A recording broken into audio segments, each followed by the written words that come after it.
A forma como a gente enxerga a liderança mudou e muito. Vamos embarcar numa jornada para entender como saímos de ideias bem simples e chegamos nas teorias super complexas e adaptáveis que guiam a gente hoje.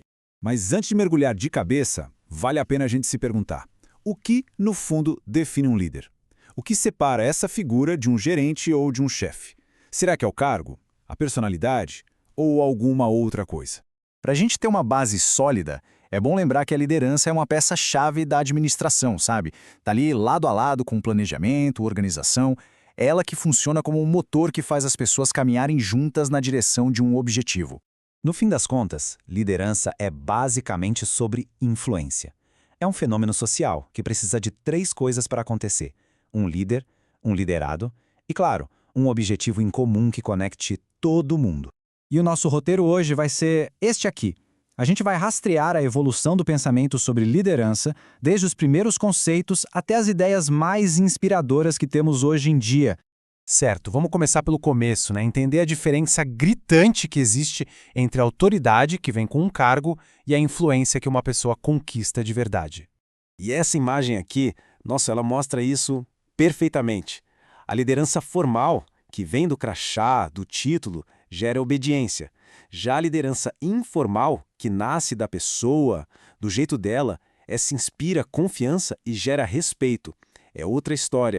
E claro, falar de influência é falar de poder. Só que o poder não é uma coisa só, sabe? Ele não vem de um lugar único. Na verdade, ele pode vir de várias fontes bem diferentes. Dá pra gente dividir essas fontes de poder em dois grandes grupos. De um lado, o poder que a organização te dá, o poder formal. Do outro, o poder que vem de quem a pessoa é, o poder pessoal. O que isso quer dizer na prática? Que a influência de um líder pode vir da capacidade de dar um bônus ou de aplicar uma punição, do cargo que ocupa, de ser um expert no assunto ou simplesmente pelo carisma, por ser alguém que os outros admiram. Beleza? Agora vamos viajar um pouco no tempo, para as primeiríssimas tentativas de decifrar o que é ser um líder. E a ideia inicial era bem direta. Líderes já nascem líderes. Ponto. Essa é a famosa teoria dos traços, ou como alguns chamam, a teoria do grande homem. A ideia era que os líderes tinham características que já vinham de fábrica, sabe? Como mais energia, autoconfiança, inteligência, e que era isso que naturalmente os colocava na frente. Só que essa ideia começou a fazer água. Os pesquisadores perceberam que tinha muita gente com todos esses traços de líder que não liderava ninguém, enquanto outros, sem eles, eram líderes fantásticos. Ficou claro que olhar só para a característica de nascença era simplista demais. E aí, bum, a chave virou. O pensamento mudou completamente. Talvez o segredo da liderança não estivesse nos traços de nascença, mas sim nos comportamentos, nas ações, coisas que, olha só, qualquer um poderia aprender. E essa imagem aqui resume essa evolução de um jeito incrível.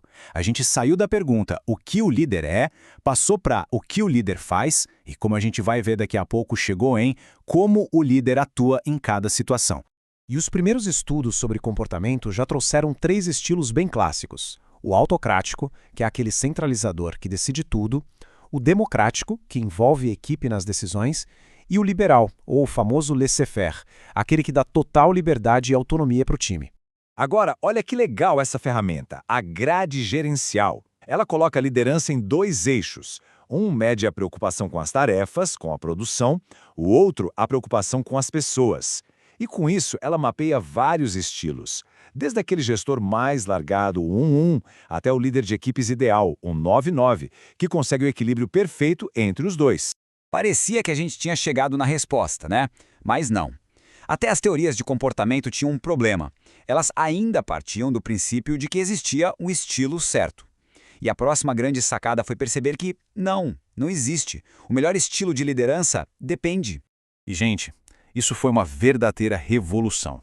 A ideia de que a chave para a liderança não era ter um estilo fixo, e sim ter flexibilidade. Era sobre ser capaz de se adaptar ao contexto, à equipe, à tarefa, a tudo. E esse modelo aqui, o de liderança situacional, é o exemplo perfeito disso. Ele mostra direitinho como um líder precisa mudar a abordagem, de ser mais diretivo para delegar totalmente, dependendo do nível de maturidade e de preparo da equipe. E tudo isso nos traz para os dias de hoje, para as teorias mais modernas, que colocam frente a frente duas formas bem poderosas e bem diferentes de motivar as pessoas. De um lado, a gente tem o líder transacional. Pensa nele como um negociador. Faça isso e receba aquilo. É uma troca. Do outro, o líder transformacional, que é aquele que inspira, que faz a equipe acreditar num propósito maior e ir muito além do esperado.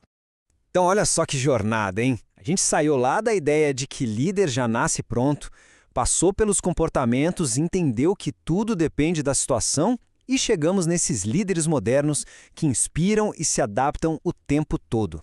E depois de toda essa evolução, fica a pergunta no ar, né? Num mundo que não para de mudar, que está cada vez mais complexo, que tipo de liderança o futuro vai exigir? O que vem por aí?